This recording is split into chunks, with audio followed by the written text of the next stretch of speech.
Hello and welcome to In the Arts. I'm your host, Will Nichols. And as always, I have a very special show for you to enjoy. And my guest today is Canny Farley, who is better known as Big Mama, and a very talented lady. I have called her the Grand Lady of the Arts, and that title is well earned by her and well deserved. So I want to say these are just some of the things. I hope I can cover all of them. She is a poet, musician. She also has taught, and also actor. My goodness, I hope I didn't forget anything. I'm still trying to recollect here, because there's so many things. Of course, raised the family and whatnot to add to, which is an art in itself for anyone to do it, and you did it very well. As some of your family is also in the arts and whatnot. So, my goodness. I said, well, we got a little something here. Let's see, you were born and raised in Mississippi. Yes. And came, what about your experience while you were young, growing up there and whatnot, and you know, that kind of thing? Were you out in the rural area, in the fields and whatnot? Yes. I was raised on the farm in Mississippi, Indianola, Mississippi. Mm-hmm. That was the nearest town, but we were way out. You might call it suburbs, but it was farther out than that. Mm-hmm. And I was an only child for about 10 years. Okay. And I got a little spoiled, and then along come about 6 other sisters that I had to babysit. Well, that'll keep you going. That'll keep you busy and whatnot. And I guess something about your father, Jimmy Stewart. Yes, my father's name Jimmy Stewart, and eons ago they used to have sandlot games, playing ball, softball. I don't know if it was soft or hard ball, but it was the and he was the pitcher. He was a pitcher, and I think he played with the Negro something like kind of a league. The league, yeah. That's a very interesting story in itself, and that he was in something like that, because at that time there was some very serious controversies about us even pitching a ball, let alone playing the game. So I admire him right from that point to be in doing something like that was strictly outlawed for us at that time. Yes. But and you've picked up some of those characteristics through your career as a trendsetter and a groundbreaker. And of course, I want to bring one of those things up, as I mentioned earlier, as your talents, being a poet, musician, et cetera, et cetera, et cetera. Do you have a sample of your poetry? I know I've heard you before, and I'm just kind of excited. I know I'm jumping over a lot of stuff, but I want to hear some of that example of something you did last time you was here. Okay. And one of the original pieces is called "I Am the Drum," and it goes, "I am the drum. I'm as old as time. I have a rhythm. Do you have a rhyme? My people of the sun, taken by a stranger's hand, that tried to silence me, the pulse of the motherland. But you see, the bond is too strong, and so I live on, for I communicate through space and time as a vibe. My beat unifies, making people sing and dance and chant all day and all night. And when I am part of a drummer's circle, woo, does it feel right. For I bring together people from all walks of life. The mothers and fathers and sisters and brothers honor me when they play, sharing with all what the drum, has to say. They have taken the time to find the drum, and the rhythm they play unite us at one. I am the drum. Oh, man. Yeah, that was beautiful. Thank you. It sounded better this time than it did last time. Because you have the aura and it rounds around you. There's nothing around you. All you will find with everything around, but this really is a personalized type of engagement that can get the full awareness of, and that's just one of your many talents. And of course, teaching, and that's another talent that you deal with. I dealt with that a little bit. I don't know how this came to be. Many years ago, I was subbing for a friend of mine, and I said, "Man, I don't know how to teach no school, man." No, man. I think he was courting his wife at the time or something like that. He said, "Man, I want to take the day off. Will you sub?" I said, "Man, will you help?" "Yeah, I'll try." So I went in there. I just, the kids wore me out. Oh, yes. And so this is the funniest thing happened to me. I never will forget. One of the kids raised his hand. He said, so I was trying to answer questions. I said, "Yes, what is it?" I said, "Teacher, you got a hole in your sock." So what? And it was an interesting challenge, you know. And, yes. and I just mentioned that as a comical note to it, but the challenges, and I can't really get in because I'm not really haven't taught that much and whatnot. But it's definitely a challenge. I admire you for that, for going through that, man. Coming from the place where you're at and being able to articulate and move through channels to get to where you are, and that's very admirable and it's worthy of a lot of respect and honor. Yes. So that's one to lay that on you. Let's see,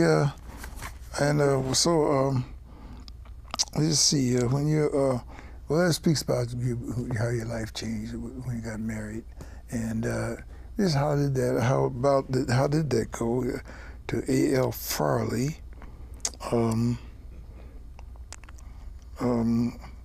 Let's see, well, steelworker union and leader in St. Louis. Mm-hmm. Yeah, I've been to St. Louis briefly. Yeah, I was going to go up in that ark. I looked up and said, "No, I don't think so."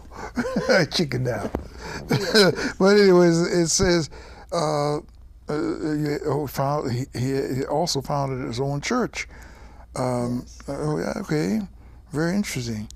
So, what would you say was the most important lesson you learned from him that has helped you even to today? You know, what would be the most important lesson out of that? He insisted that I get better educated. Mm-hmm. Now, I had finished high school, but he saw to it that I pursued higher education. In fact, he subscribed for a study at home program, which didn't work so well with me because it was in math, and that was my poorest subject was math. So that didn't work very well. Mm-hmm. But he kept insisting and pushing for me to get higher educated, and so I did. When I got to Los Angeles, I began taking a class a semester because at that time I had 7 children and working too, and so it was a little difficult. Wow, there. it's amazing. But it took me a while to get through, but I finally went through the University of San Jose. Oh, cool, okay. And also you were at the General Hospital for several years. Oh, yeah. And became a teacher, okay. Yeah. At the LA School District. And you decided to become a teacher, okay. All right, that covers that pretty much. What would you say was more rewarding for you as a teacher? What do you think of that? It was meeting the various different kids and their problems and trying to teach them through the difficulties of learning, because I had some learning disability students, in my class, a lot of them, and I loved being able to share my experience with the students, because coming from the cotton fields of Mississippi, I had a total different experience than most of the teachers that they were familiar with. Okay. And so, I understood the need for education, because that's what was preached to us on the farm: educate, get educated. And of course, when you made the 8th grade, you were able to teach there in Mississippi. You could teach through the 8th grade, because there's a little one-room school building on a church yard, and with one teacher. And so that's what I came up through, and she taught all the grades. Yeah, that was that'd be with classroom sizes, and probably covering a major challenge in that. What would the major challenge? I think you already kind of covered it, but go ahead in case I missed it. The major challenge for in teaching. Oh, the major challenge in teaching was being able to reach the unreachable, so to speak. That covered it. Yeah, that was the major challenge, and it was trying to reach them and show them the importance. Because for me, education was extremely important, because I knew the challenge that I had to go through. And the major, I guess, any advice you would have for teachers today, if you were for those wanting to enter that profession? Just don't give up. Just keep on pushing, keep on trying. Yeah. Because some of my students had returned to visit when I was still in the classroom, and telling me how what I had done for them in my teaching, because I didn't always stick with the books, and I went beyond, and it gave them the experience of my life, and that seemed to help some of them to stay on course. And of course, you challenged yourself when you retired from the Evergreen School District, and what was that challenge you challenged yourself with? Well, one thing, I became an actress. Well, actually, no, that's great. No, that's great. I thought I was getting Alzheimer's because I was getting a little forgetful, and I saw that they were advertising for at a local theater, and so I went there and I auditioned for the part. All right. And then after I had done the performance, I asked my director, I said, "Now, just why did you choose me?" And I thought she was going to say, "Oh, because you were such a good actress, and I knew that you were just." But she didn't say that. She said that because you looked the part, and I knew I could train you. And you know what? To expound upon that, we got some footage of your acting, and we would like to roll that now. If we may please see that footage of your acting. Oh. What is all this? Tom, what is going on here? I can't tell, Big Mama. I promised on the Bible. Big Mama, I don't want to go to hell. You go help me switch off of that bush. Don't tell me what's going on. And you ain't going to hell for promising to keep something to yourself that ain't right. Dee said that snuff was monkey dust and it make you look real pretty. Oh, baby. Pretty is as pretty does. It's pretty ways that get you into heaven. All the monkey and the dust, and all the monkey dust in the world can't give you a good, kind, honest heart. Now, where is that Dee? I'm going to switch the spite out of her. Big Mama, Huh? why you dip snuff? That stuff is nasty. Snuff ain't no worse than them cancer sticks that be killing folks left and right. In fact, I ain't never heard tell a snuff causing no harm to nobody.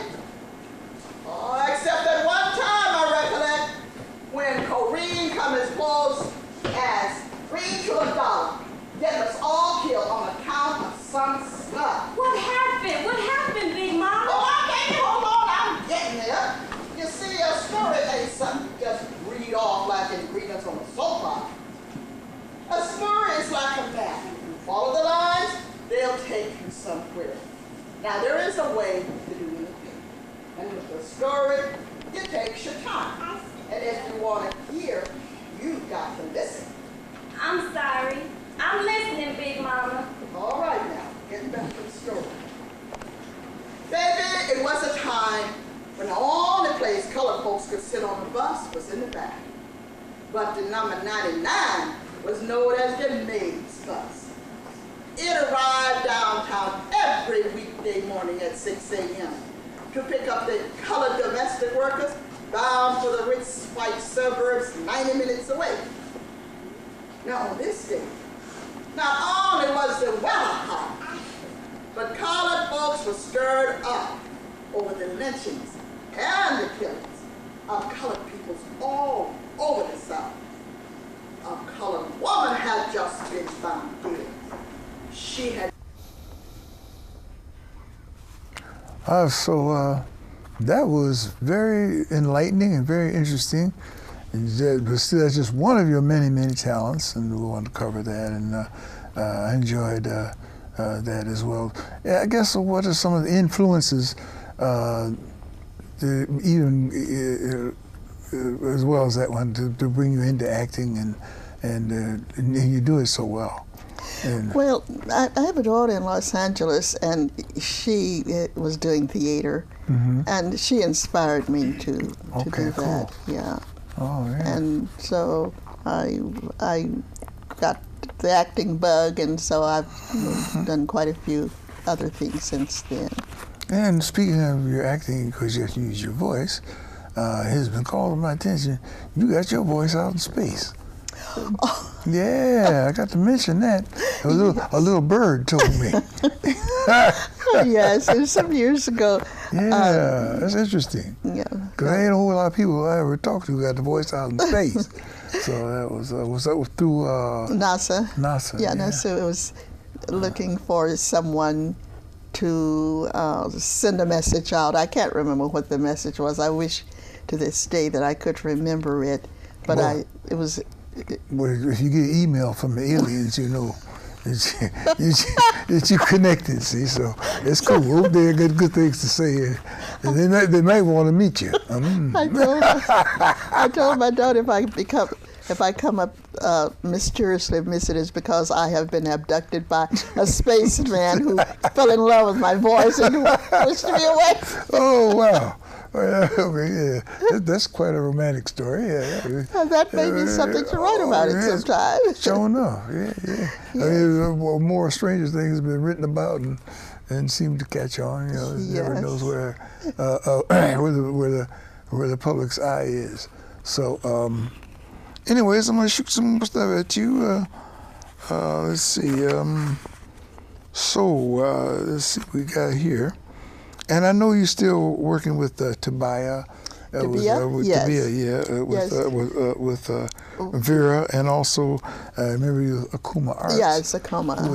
With Keith. Yes. And all of them and so whatnot. So you guys are still thriving and doing stuff. And Yes, you mentioned we a performance y'all did some time ago, and that was quite interesting. I was going to go, but I missed it at the time. But I will catch up to you. Good.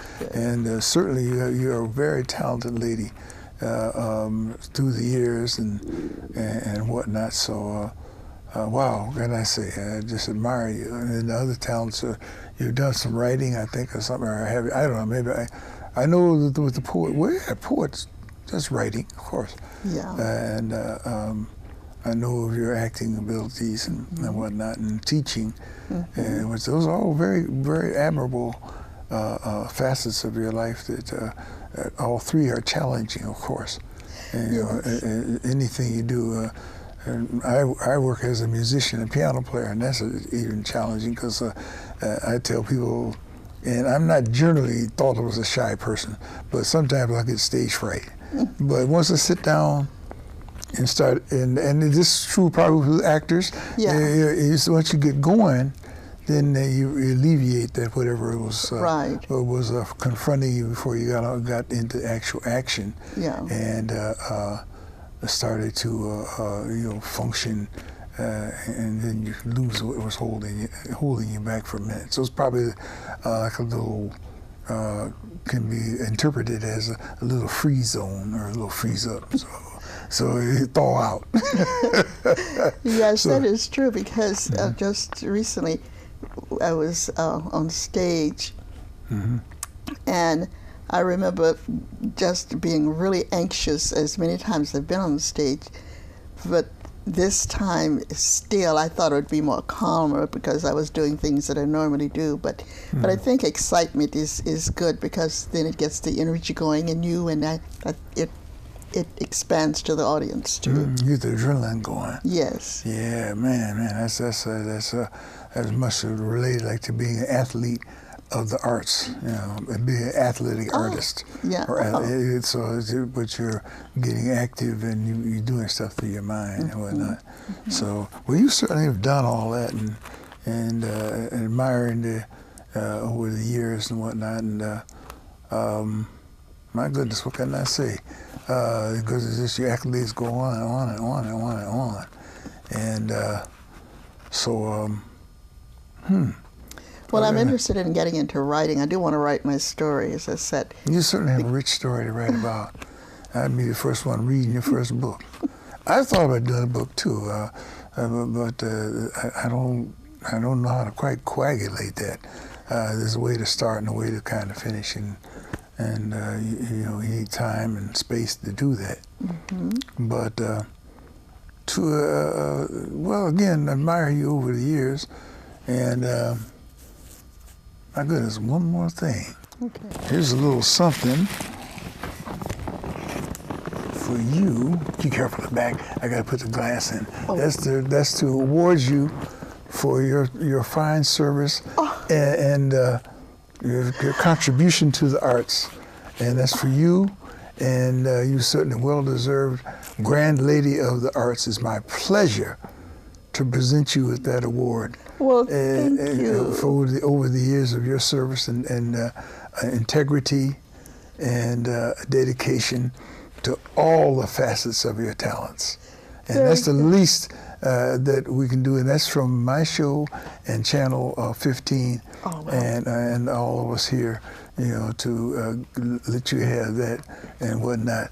And it's wonderful. That's all right. Can we show it too? Yo, show you. Yeah, y'all look at this out there in TV land. Y'all got that on camera? Get a good shot of that. So anyways, I'm going to start signing off. You hold that there. That's yours. Okay. And again, thank you, KMVT, for letting me have a show. And also, the garments here and the Acuna statue. Thanks to my friends at Pan-African City in Sunnyvale, and we'll get that to happen. Make sure I read this card right. It's Pan-African City Live, and they supplied this beautiful outfit I have on, which is from Nigeria and whatnot. So we want to be sure that you check that out. And of course, I didn't give you. Big Mama, Canny Farley. Thank you for being on my show, man. You made the show happen. And if y'all got any comments, please contact me at wilbur_Nichols2003@yahoo.com. And my goodness, I'm speechless. Thank you for having me. It's been a pleasure. The joy was mine, man. Joy was mine. Yes. And I can't say enough about. I wish I had more time to cover the many facets of your talents and your life career. And do that. But I just want to accomplish just giving something to you. Thank you. Okay. And that should do it.